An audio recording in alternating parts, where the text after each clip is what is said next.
gentlemen, I'm your host, Keith Andrew.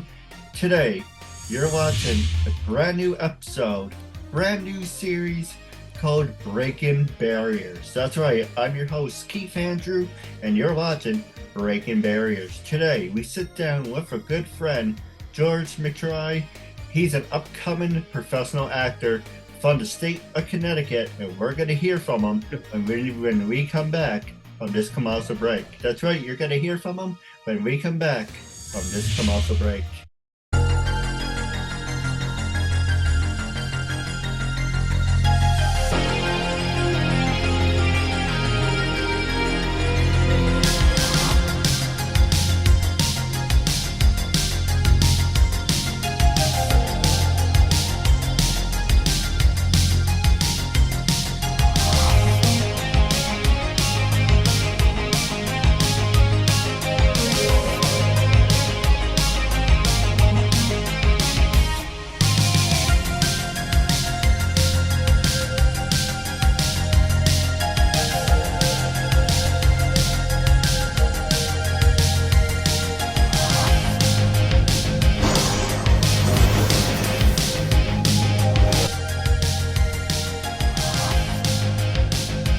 Break. As I said in the beginning, you're watching the brand new series brought to you by the Keith Andrew Network called Breaking Barriers. I am your host, Keith Andrew.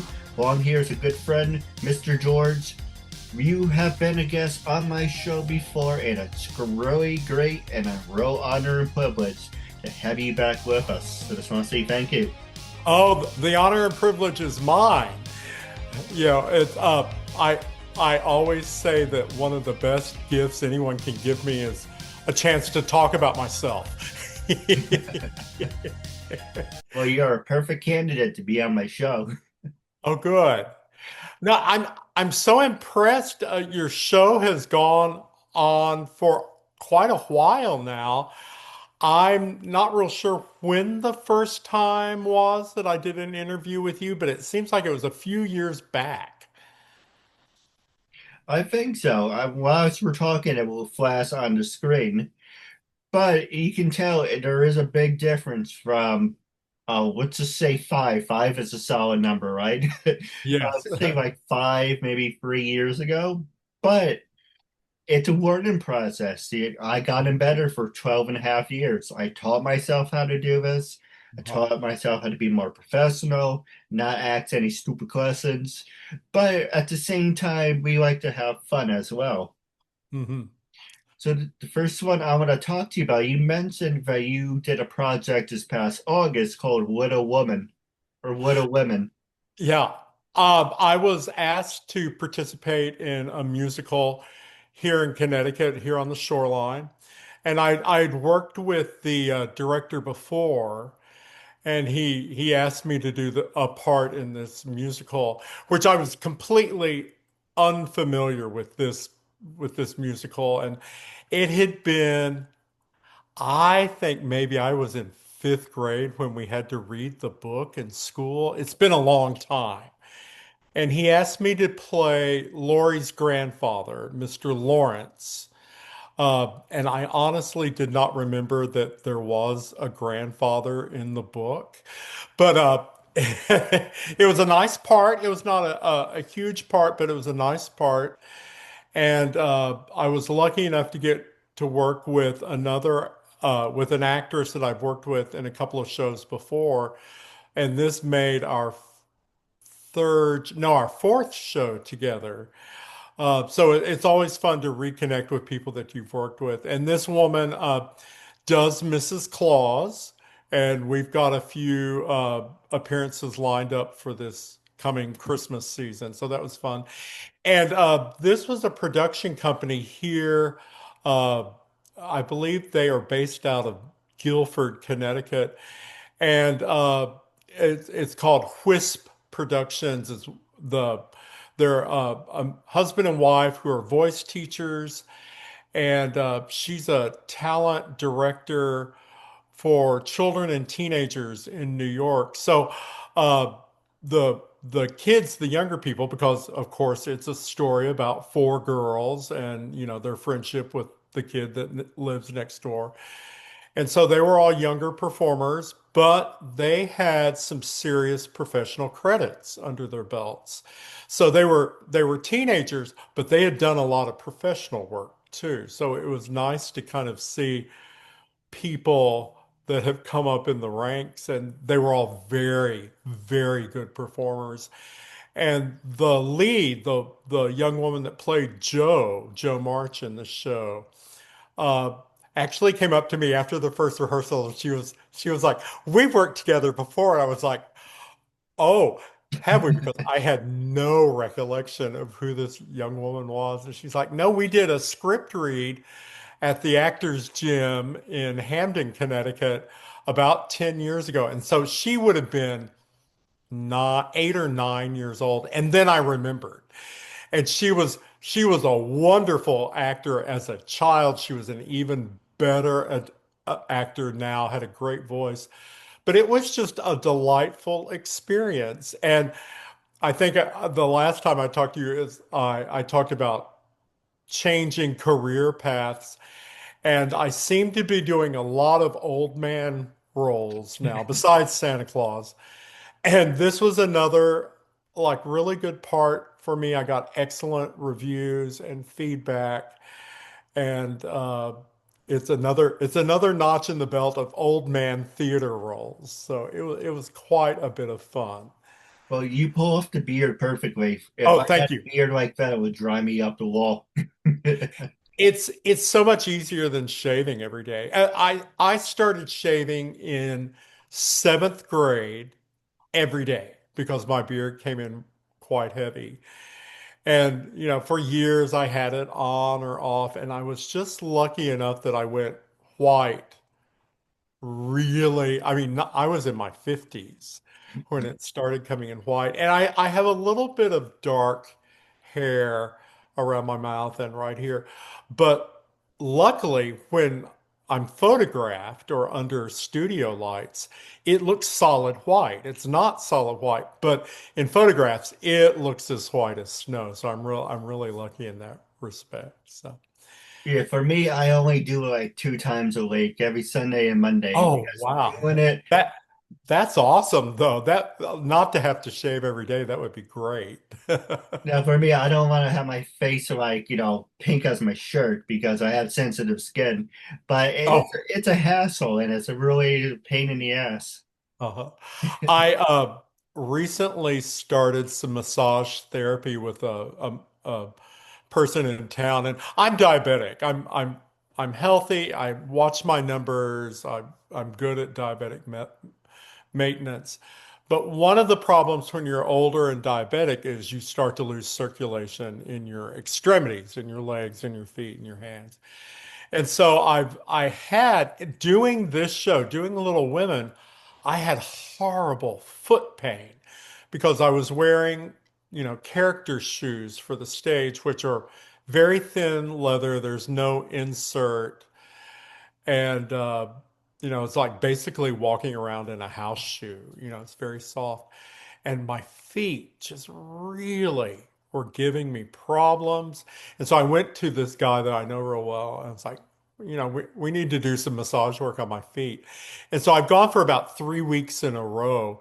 And I went on Wednesday, and he was like, "Oh, wow, the skin on your legs and feet is pink."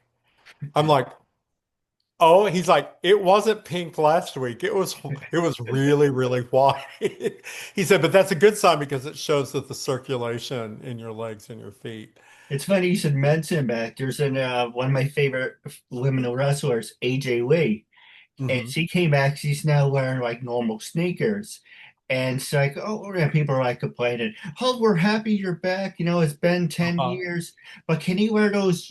She used to have, forget what did you call them? It's from the But they foot, had a heel, didn't well, they?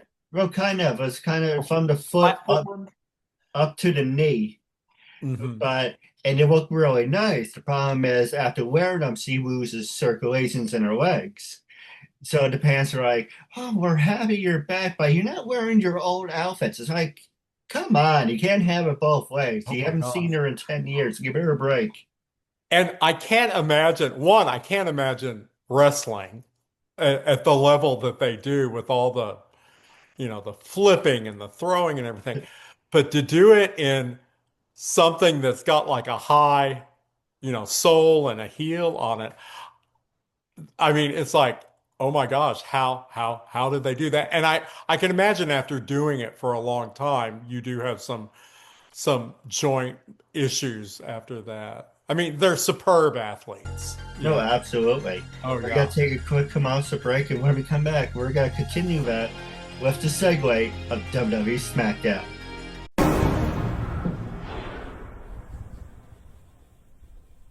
Ladies and gentlemen, welcome back to the show. It's Friday night, and if you're a fan of Bill Maher, definitely check out HBO.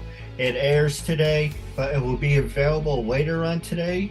If you're on the West Coast, that's like 10 p.m. But with the time difference, it's always better to watch the replay. The replay will be available Saturdays on HBO. You can watch it anytime, any place, anywhere. Definitely go to YouTube, go to Bill Maher, and watch Going Overtime with Bill Maher. But with that being said, it's also Friday. If you're a fan of WWE SmackDown, available on the USA Network, available on Peacock, Netflix, and now ESPN. Now, the question I want to talk to you about is, are you a fan of Bill Maher and WWE SmackDown? Oh yes. Uh-huh. I love, talk shows like Bill Maher's. It's amazing every time. And it's been a few years since I watched any wrestling, but I did grow up in Texas and I have a wrestling story. So in college, I started college way back in the 80s, way before you were born. And I shared a house with like three other guys. And so one of these guys I shared this house with dated this. She was she was beautiful. She was a local girl. She was from Louisville, Texas. And if I'm remembering this story right, she had grown up in Louisville, Texas, which is home of the Von Erich family. Right. And she had dated a boy in school who had been in the same class as, it would have been the youngest Von Erich, and I can't remember his name. But in third grade, he beat this Von Erich kid up when they were in third grade. And so that was his claim to fame, that he had actually beaten up one of the Von Erichs. Of course, by the time we were in college in the 80s, the Von Erichs were all muscled up and professional wrestlers and kind of the royalty of that era, being a family of wrestlers. But it was funny. And he was a little bitty guy. She had showed me a picture of him. It was like, really? He beat up a Von Erich? Interesting. But it was like third grade. So I also have a story. We were just talking about the athleticism of professional wrestlers and how they do it. I am in the middle of a movie project right now, which is unusual when you are doing a theater piece and a film project at the same time. But luckily, Little Women only rehearsed weeknights. We rehearsed like 3 nights a week, and so it left our weekends open. This film company only films on the weekends, and so I had no conflicts whatsoever between the first part of filming and this this musical, which never happens. You can never do two projects at once where you have no conflicts. But the first weekend of filming, I went up to New Hampshire, to Dover, New Hampshire, and I play a lawyer and the boss of the main character. And it's kind of an action picture, buddy picture. Uh, and I'd worked with the director, who is also the main actor. I've worked with him in four other film projects. And in every project I've done with this guy, my character gets shot. And so, like, the very first scene we shot was me getting shot in the shoulder. And they were like, okay. And all these guys do martial arts and they do stage combat and they're all like really good. I do not. I've never taken a stage combat class. I don't do any mixed martial arts, and they all do. I mean, they're all like in incredible shape. And so the first scene was like all the main characters are trying to get into this one place, and they're, security guards, talking into their lapels and in their watches, with sunglasses and everything. So to get in, the main character has to start this fight.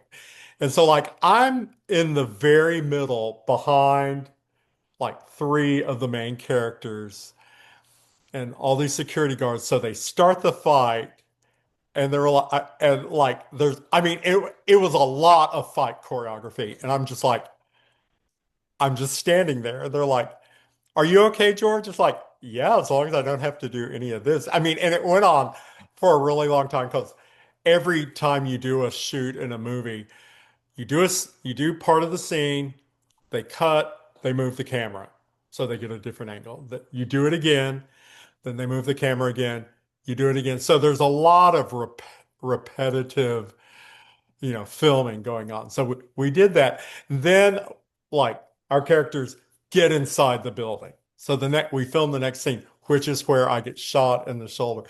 And so all these guys are standing there. The director's like, "Okay, so we're going to pretend that you get shot in the left shoulder, and I want you to spin back to your left and then fall down." And they had one of these big mats, it's like this huge, soft, cushy mat. And they're like, what can you do? And I'm like, "I don't do anything." Like I said, I've never had to do anything like yours because they wanted me to do a couple of things as I fell down. And it's like, "Oh, okay, I'll try it." And then like I tried it and they were like, "Oh, okay, we're gonna simplify." It's not you remind me of that skit where we remember the Monday Night War between WWF and WCW. Yes, uh-huh. So Vince was angry at Hogan and Savage who went to WCW. So about 96, yeah, about WrestleMania 12 actually, early 96, McMahon had someone impersonate Ted Turner, Hulk Hogan, and Randy Savage, and they were showing like Shawn Michaels and everyone doing these scripts. And the guy who did Randy Savage, "Oh yeah, brother, at my old age, my feet do not leave the ground. No, no." It's oh, he was called the not show man and the immortal huckster. That was a good impersonation. You kind of got the gravelly sound exactly right for that. I tried to imitate Javits. "Oh yeah, I'll show me Randy Savage, yeah." Oh, that's really good, Keith. I remember that. Oh my gosh, I remember that. So, oh my gosh. Can you believe Hulk Hogan died this summer? I mean, that is the end of an era because way back in the 70s and 80s were when he first was getting famous and then he became really famous. And then he, got into movies and TV and everything else. But I can't believe that he actually died. And he didn't seem like he was that old to me, But it's sad when people start dying. It was You're the stars that they're your favorites. So. My dad was saying a while ago, he sort remembers watching these people when he was a kid, and it's like watching your childhood die, it's Oh yeah, it's exactly right. Yeah. So no, it's a shame, but no, like he gave a lot of people, good memories watching him wrestle and his movies too. He was, not everybody is lucky enough as Hulk Hogan or The Rock to make that transition from the wrestling world to the film and the acting world, but he did pretty well. And he was kind of the first one too. He was kind of the first one to do that crossover. But anyway, I when I was doing Little Women this summer, my wife's family had actually planned. The only conflict I had, doing this musical was the opening weekend. My wife's family had planned a family reunion in Santa Fe, and they rented this great big house, and everyone was staying there. And my wife's sister and her husband uh, live in Colorado. They live in the very southernmost part of Colorado. And about 25 years ago, our brother-in-law had a very severe heart attack, but it was a long time ago. He'd been okay. Well, the weekend before they all got to Santa Fe, he had a second heart attack and a really bad one. And they decided that they weren't going to come drive down for the family reunion.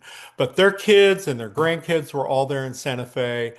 They drove up one day to visit my sister-in-law and brother-in-law. So they got to see all the grandkids and their sons and everything. And then they all came back to Santa Fe, where the family was. He died the next morning. He did not wake up. So the last day, uh, he got to see all of his family. They were all together. And then after, when he died suddenly, the good thing was that they were all together, and it was such a shock. And then our niece-in-law, she had a death in her family that next day. So they all had to go through two deaths of family members, just suddenly. And it was just like, oh, I said, but the good thing was they were all there to support each other. It's funny you should mention that. Not in a funny, like, ha ha ha way, but it's funny because I was thinking to an old subject I do want to bring back is do you believe in life after death?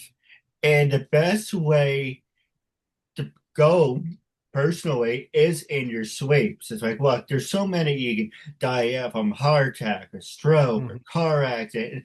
Life is freaking terrifying.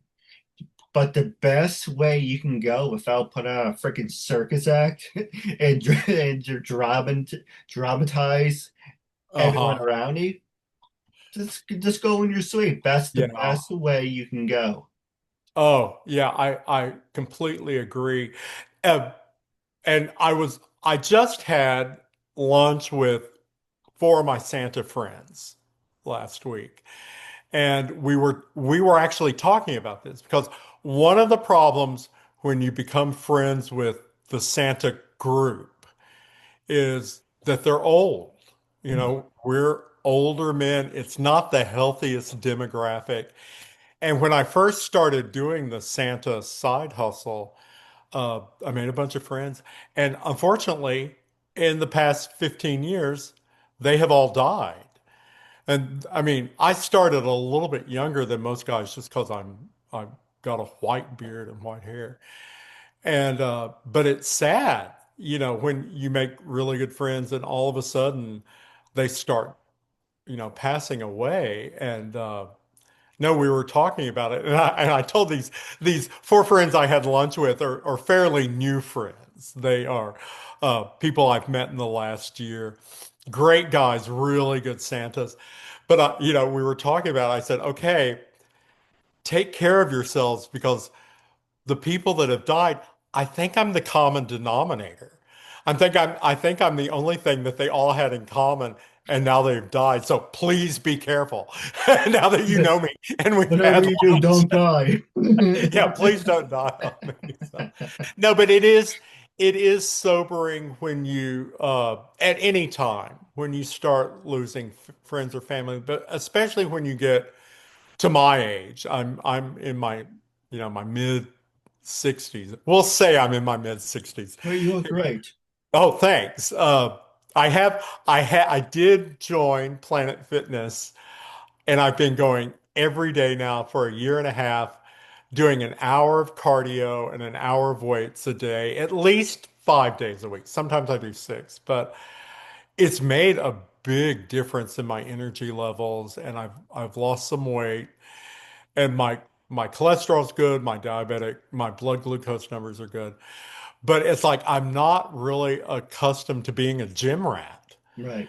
And like most of my wardrobe now are gym shorts and t-shirts. Let But me ask you, do you have to deal with so hey bro, you want to spot me? oh yeah. And there are in the mornings. I usually go in the mornings after my wife Best time to goes. go. Yeah. And it's not busy, and it's a very odd mixture of people in the morning because they're old people who are trying to stave off death. And then there are some serious bodybuilders that work out at the same time. And there's this one guy, he's not tall, but he's built like an inverted V. He has the biggest shoulders of any guy I've ever seen. It's like, how does he buy clothing? I mean, it's like huge shoulders. So I noticed the other day, I noticed this beautiful Harley parked in the parking lot right up by the doors. I mean, and it is a nice machine. Like, and it was polished. The chrome was polished. I mean, good leather on the seat. And I was standing there looking at it going, and I've never ridden a motorcycle, but I can appreciate them because I had to work on motors as a kid. My dad was a mechanic and had a garage, so I have taken one apart and put it back together. But this was a beautiful Harley Davidson. And so the guy with the shoulders walked out. I'm like, is this your bike? I said, it is absolutely beautiful. And he's like, yeah. I said, well, I wondered whose it was. And he told me his name. We shook hands. He told me his name, but I can't remember his name. And so in my mind, I just call him Shoulders. It's like, oh, look, there's Shoulders today. But it's like, I mean, I swear, I have never seen a guy who has built up his shoulders. Yeah, it's just, he's huge, but he's not that tall. But it's like I guess it helps when you're on a great big Harley like Yeah, for that to have. balancing, I guess. Yeah. I always made a joke like, I always want to take, growth hormones, not to be huge, like, just wrestler Scott Steiner. The Uh-huh. joke about Scott Steiner is he's so big, but he can't lift his arms above his head. I was like, I don't want to Oh, be that he big. can't I just can't comb want, the back of his hair. I can't even do that. I just want to be like normal size. I always joke about saying, I want to be big enough so I enter the room sideways. I I just don't want to have we're trying to keep this family friendly, so I'll say this. I don't want man boobs. No, Old man boobs. No, I just want enough. no mittens. Yeah. I just don't want to be that old man. But no, it is sobering when you start dealing with death of friends and family. And I've noticed uh and especially I've started playing old characters now in the past 10 years. I've kind of transitioned, into Santa Land and older characters. I don't do the same roles that I used to do on stage. But it is sobering. And I was thinking about what a change of direction my performing career has had since I moved here 14 years ago. And I don't do, and I have a list in my mind. So I don't do roles that are as big, and I don't do roles that are as physical. I mean, I don't do any fight choreography, but I mean, I have had to dance upon occasion. So I don't really go out for roles that I would have used to go out for, to audition for and perform.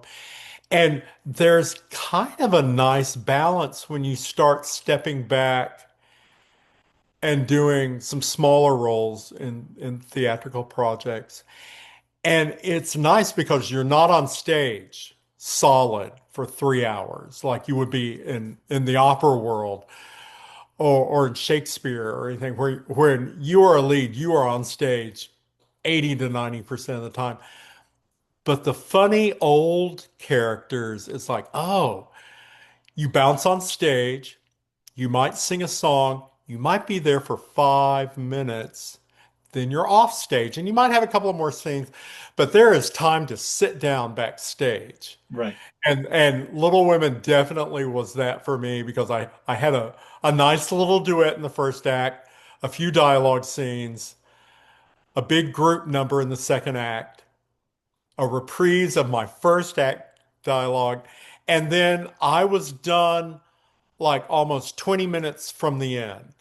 And it was like, oh, this is this is great. And since I was having problems with my feet, it was nice to have time to sit down. And that's the main thing when you get older. I think you have to think about transitioning to a path that you're able to do. And one of my pet peeves has always been opera singers who refuse to retire.